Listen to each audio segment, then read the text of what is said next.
할렐루야. 아멘. 할렐루야는 우리 신앙의 아주 뭐라고 할까, 우리 신앙을 가장 잘 표현한 엑기스 중에 하나죠. 아멘이 안 되실 것 같은데. 아멘. 정말 이렇게 할렐루야라는 것을 제가 설명하지 않아도 우리 귀하신 목사님들 또 우리 귀한 여러분들이 다 아시는 것처럼 할렐루야는 우리를 향하신 하나님의 소원이 그대로 담겨져 있는 단어입니다. 그래서 우리 삶 속에서 할렐루야가 정말 많이 자주 고백될 수 있다면 그 신앙은 좋은 신앙이고 복된 신앙이고 하나님의 뜻을 이루는 신앙인 줄 믿습니다. 아멘. 사실 광복절은 우리 민족의 할렐루야의 시간이죠. 아멘. 아멘. 그래서 저희가 이렇게 또 예배로 하나님께 영광을 돌리는 줄 믿습니다. 우리의 인생과 우리의 삶과 그리고 우리가 살고 있는 이 사회와 이 세대 가운데 할렐루야로 충만해지기를 소망합니다. 아멘. 신진구 목사님의 열심 때문에 제가 얼떨결에 이 자리에 서게 됐습니다. 근데 순서에 보니까 특강에다가 강사에다가 또 제목은 선교와 연합운동이라고 했는데 사실 이제 목사님과 식사하다가 선교에 대한 얘기를 하게 됐어요. 목사님이 저의 선교에 대한 얘기를 좀 해달라. 처음에는 10분, 15분, 또 전화를 20분이라고 그랬는데 제가 그렇게 길게 하면 안 될 것 같고요. 그냥 간단하게 그냥 한마디로 요약을 이렇게 해서 잠깐 나누어 보고 싶은데, 사실 오늘 우리 운영호 목사님이 귀한 말씀 주셨잖아요. 남은 자라고 하는 것, 이건 우리가 스스로 남은 것이 아니라 목사님 설교 말씀하신 것처럼 하나님이 남기신 거잖아요. 무엇을 위해서? 하나님의 뜻을 위해서. 저는 제가 오늘 여러분들과 잠깐 나누려고 하는 이 선교라는 것, 이건 남은 자는 하나님의 선교를 위해서. 그래서 선교학자들이 쓴 책 중에 하나가 하나님의 선교라는 책이 있어요. 그런 것처럼 사실 하나님이 우리를 오늘을 살게 하시고 이 땅에 살게 하시고 이 시대를 살게 하시는 것은 하나님의 선교, 하나님의 마음을 이 땅에 확장시켜 가도록 하게 하기 위한 것이다 라고 그렇게 생각하죠. 그렇게 놓고 보면 선교는 우리 특별한 것이 아닌 것 같지만 특별한 거고 또 우리의 삶에 뗄래야 뗄 수 없는 것이죠. 그래서 선교는 저는 우리의 신앙과 그리고 우리 신앙생활에 뿐만 아니라 우리의 사역에 있어서 실천적 사역에서 가장 중요한 이야기다 그렇게 생각하고요. 성경이 말하는, 제가 앞에서 말씀드린 것처럼 하나님의 뜻이 포함된 실천적 단어, 그 단어가 선교라고 그렇게 생각합니다. 그래서 선교라는 것이 잘 이해되어져야 우리의 신앙과 교회가 이 땅에서 존재하는 그 존재의 목적을 이루어갈 수 있다고 생각합니다. 물론 선교가 다는 아니죠. 교회가 있어야 선교가 되는 거죠. 그럼에도 불구하고 그 선교라는 것을 정확하게 우리가 성경적으로 이해할 때 우리가 그것을 잘 감당할 수 있다고 생각합니다. 이 선교를 가장 잘 표현한 단어는 우리가 누구나 다 잘 아는 것처럼 사도행전 1장 8절, 오직 성령이 너희에게 임하시면 너희가 권능을 받고 예루살렘과 온 유대와 사마리아와 땅 끝까지 이르러 내 증인이 되라. 이건 아주 집약된다는 거죠. 하나님의 마음이 집약된 거예요. 어떻게 보면 하나님의 선교, 창세기부터 요한계시록까지 하나님이 쏟아 부어주신 그 하나님의 마음, 하나님이 정말 우리를 이 세대에 남겨놓으시고 남은 자를 통해서 하나님이 이루시려고 하셨던 그 하나님의 뜻을 가장 잘 집약해 놓은 단어라는. 그러니까 이 단어는 그냥 이렇게 이해되면 안 되고 풀어야 되고 설명되어져야 되는 단어죠. 요한복음 20장과 21장 마지막 부분에 가보면 사도 요한이 뭐라고 이렇게 마무리를 하냐면 예수님이 행하신 것이 너무 많다. 그걸 다 기록했다면 책으로 이 땅에 둘 수 없을 만큼이라고 표현했어요. 그 말은 무슨 말이죠? 지금 성령의 감동하심에 의해서 성경은 생략되고 집약됐다는 얘기죠. 그것이 신학자들이 성경을 정리하는 거예요. 그렇게 놓고 봤을 때 모든 성경을 그렇게 돼야 돼. 근데 어떻게 풀리느냐? 성령의 감동하심으로 풀리게 돼 있는 거잖아요. 그런데 이 사도행전은 아주 그 중에 더 특별한 거란 말이죠. 선교적 관점으로 생각해 봐도. 그래서 이 사도행전 1장 8절 이것을 해석하는데 다양해요. 근데 전통적인 게 장소적이잖아요. 예루살렘에서 유다로, 유다에서 사마리아로, 사마리아에서 땅끝으로. 그래서 전통적일 때는 땅끝이 어디냐, 우리가 이르러야 할, 우리가 지향해야 할 곳이 어디냐라고 말할 때 저 오지라고 했어요. 근데 어떤 사람은 뭐라고 했죠? 진짜 땅끝은 그 오지가 아니라 바로 내가 서 있는 그곳이다. 뭐 이렇게 해석하면서 선교는 우리의 삶의 모든 영역이 선교다. 그렇게 말씀했죠. 그렇게 놓고 생각을 해보면 사실 내가 사는 예루살렘이 선교지고, 예루살렘에서 선교지가 되지 않는데, 선교적 삶이 되지 않는데 어떻게 유다에서 선교가 되겠어요? 유다가 선교가 되지 않는데 어떻게 사마리아에서 선교가 되겠어요? 사마리아에서 선교가 되지 않는데, 선교자의 삶이 되지 않는데 어떻게 땅끝, 다시 말하면 내가 져야 할 십자가, 그 십자가를 질 수 있겠단 말이에요. 주님이 우리에게 부탁하시는 이런 관점으로 생각해 볼 때 예루살렘도 선교지고, 유다도 선교지고, 사마리아도 선교지고, 땅끝도 선교지죠. 우리는 대한민국에서 태어났어요. 그리고 이민자로 이 땅에 왔지만 다양해요. 다양해요. 어떤 분은 자식에 의해서 초청받아서 왔고, 어떤 분은 좀 잘 살아보려고 꿈을 가지고 왔고, 어떤 사람은 저는 유학생으로 왔어요. 여기 오신 분들도 유학으로 오신 분들이 있잖아요. 그래서 돌아가려고 했는데 돌아가지도 못하고 세상 말로 납통강 오래돼갖고 여기 오리발 돼서 여기서 지금 이러고 있는데, 그것도 하나님의 뜻이에요. 우리의 삶의 모든 영역에는 하나님의 뜻이 있는 거예요. 하나님의. 그러니까 하나님의 뜻을 발견하는 것이 그게 선교죠. 거기로부터 시작되는 게 선교예요. 제가 30년 전에 유학을 왔는데요. 선배 목사님이 이제 유학 갔다 그러니까 그 당시만 해도 그렇게 많지 않았잖아요. 반가운 마음으로 식사 대접한다고 이렇게 오셔서 다른 게 무슨 얘기 했는지 몰라. 뭘 먹었는지도 모르는데 지금도 기억하는 게 있는데 뭐라는 미국이 선교지래요. 저는 부정하고 싶었어요. 유학 인터뷰 2번 떨어지고요. 그 당시에는 한 번 떨어지면 안 된다고 할 때요. 2번 떨어지고 마지막 이번에 안 되면 포기한다. 3번째 붙어서 정말 그러고 왔는데 그 당시만 해도 미국은 드림랜드였죠. 30년을 살고 나서 보니까 얼마나 많은 기회가 있었는지 알 수가 없어요. 물론 지금도 저는 세계에서 가장 좋은 나라가 미국이라고 생각하고 드림랜드라고 생각하지만, 그 당시에 그 얘기를 하는데 저는 무슨 선교지야. 난 꿈을 가지고 왔는데. 그 당시 제 동기들이 졸업하면서 유학 오고 싶었는데 못 왔어요. 저하고 제 친구 둘이만 오고 다른 사람들은 영국으로 가고 다른 사람들은 미국 못 와가지고, 그 당시만 해도 이 하와이하고 본토하고는 이 다른 비자가 있는 줄 알 정도였어요. 그래가지고 하와이로 가고 그리고 나중에 못 들어오고 그렇게 하는 과정을 겪었어요. 그런데 여기가 선교지라고 하는 얘기를 들으면서 받아들이고 싶지도 않았고 인정할 수도 없었어요. 근데 시간이 지나면서 보니까 여기가 선교지예요. 여기가 선교지고, 사실은 제 친구하고 저하고 제 동집 중에서는 가장 먼저 유학을 왔어요. 그리고 얼마든지 학교로도 갈 수 있었고 교회의 청빙을 받을 수 있는데 우리 둘이만 남고 다른 사람들은 많이 한국으로 돌아갔어요. 그래서 그 친구하고 전화하면서 야, 어떻게 너하고 나하고 여기 남아있냐? 그러면서 그 친구하고 요즘 얘기하는 게 선교에 대한 얘기를 하고 있는데, 하나님이 이때를 위해서 우리를 여기에 남기신 것 같다. 그러면서 우리가 열심히 선교하자 이렇게 말하는데, 사실 미국은 이렇게 캐톨릭 선교는 유럽이 중심이 됐지만 기독교 선교는 미국을 중심으로 호주와 캐나다가 중심이 됐잖아요. 그러니까 기독교 선교를 이해하려면 우리 원영호 목사님 마지막 서석병 선교사님이 이야기를 했지만, 정말 그 우리에게 복음을 전해준 미국 선교사님들 생각하면 그냥 앉아서 들을 수가 없어요.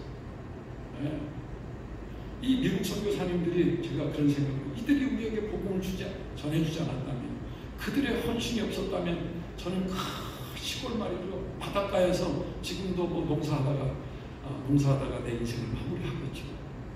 우리에게 전해준 예수, 그 복음 때문에 서울로 올라오고 그리고 미국까지 와서 뭐 선교한다고 그냥 여기저기 다니고 말이죠. 그러고 있어요. 그런데 특별히 우리가 살고 있는 이 서든 캘리포니아는 정말 선교지 중에 선교지죠. 우리가 다 아는 것처럼 왜냐하면 언론에 났으니까 지금 몇 년 전 신문에 난 기사 가운데 하나가 뭐냐면 이 서든 캘리포니아에 200개 나라 사람들이 와서 모여 산다는 거예요. 우리가 전통적으로 좀 다르지만 약 유엔에 240개 나라 플러스 마이너스가 등록되어 있다고 하잖아요. 그런데 뭐 언어나 문화나 종교 이거를 생각하면 전 세계 사람들이 모여 사는 곳이 이곳이 선교는 나가는 것이라고 생각했는데 지금 모여 살잖아요. 선교의 인프라를 딱 만들어 놓은 거예요. 제가 옛날에 선교에 대한 얘기를 하면서 바나바 사역 하시던 그 목사님에게 선교에 대한 이야기를 나누게 됐어요. 그랬더니 목사님이 그 얘기 참 좋은데 거기에서 데리고 와서 여기서 훈련해서 다시 돌려보내서 자국들을 자기 민족을 위해서 자기 민족의 복음화를 할 수 있게 할 수만 있다면 최고 좋은 거다. 그런데 그들이 미국 문화를 맛보면 돌아가지 않는다 라고 하는 그런 얘기를 해주셨어요. 근데 실질적으로 제가 하는 사역 가운데서 히스패닉 목사님들을 많이 만나요. 그런데 그분들이 의외로 자기 나라를 위해서 선교하고 있고요. 심지어 어떤 분은 과테말라 목사님인데 인도를 선교하고 있어요. 인도를.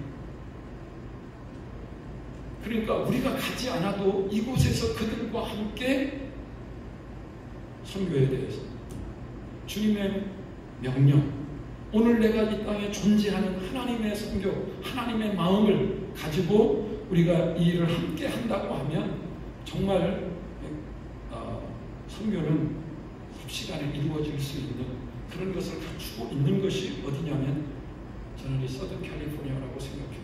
그래서 저는 이제 어머니 뱃속에서부터 예수 믿었고 어머니가 제가 첫째거든요. 2남 2녀 중에.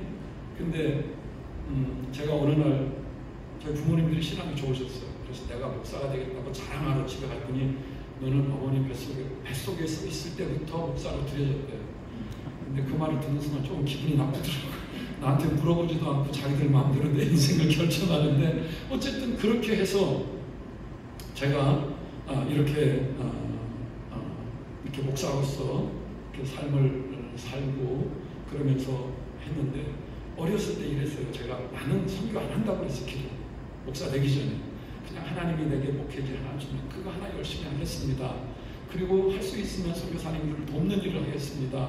라고 그렇게 하면서 했는데 목회를 하다가 뭐 아시는 분들은 아시겠지만 제 사역 가운데 아주 어려운 때가 있었어요.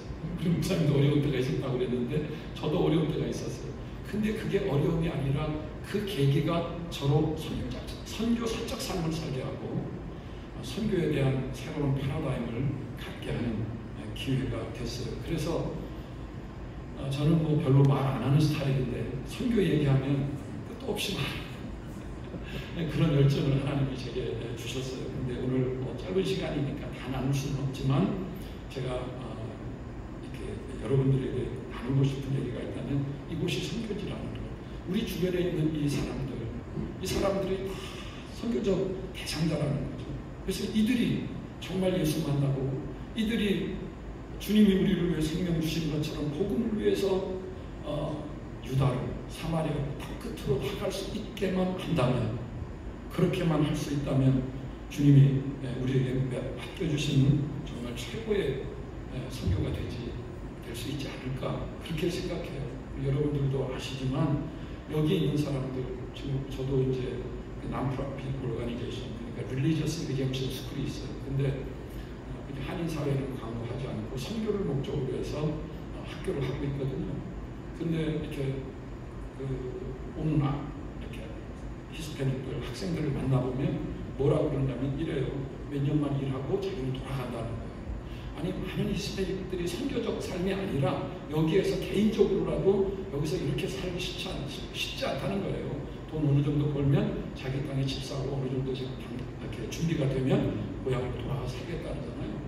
그런데 예수 믿는 사람들도요, 그래, 예수 믿고 자기가 복음으로 충만해지면 자기 고향으로 돌아가서 하겠다고. 지금 우리 학생 가운데 한 명도 그런 사람이 있거든요. 그러니까 여기 있는 사람들은 자기 고향으로 돌아가는 것이 어떻게 보면 소망 중에 하나인 것 같아요. 그래서 그분들을 잘 우리가 훈련하고 또 그분들과 함께 선교의 사역을 나눌 수 있다면 정말 중남미, 남미뿐만 아니라 사실은 뭐 중국도 마찬가지고요, 인도도 마찬가지고요, 소련도 북소련도 마찬가지고요. 엄청나게 많은 나라 사람들이, 아니 전 세계 사람들이 나와서 지금 커뮤니티를 이루고 있잖아요. 커뮤니티를. 저는 심지어 선교사님들한테 이제는 리타이어하고 한국으로 돌아가는데 뭐 돌아갈 곳이 없으면 미국으로 오라고 저는 그래요. 미국으로.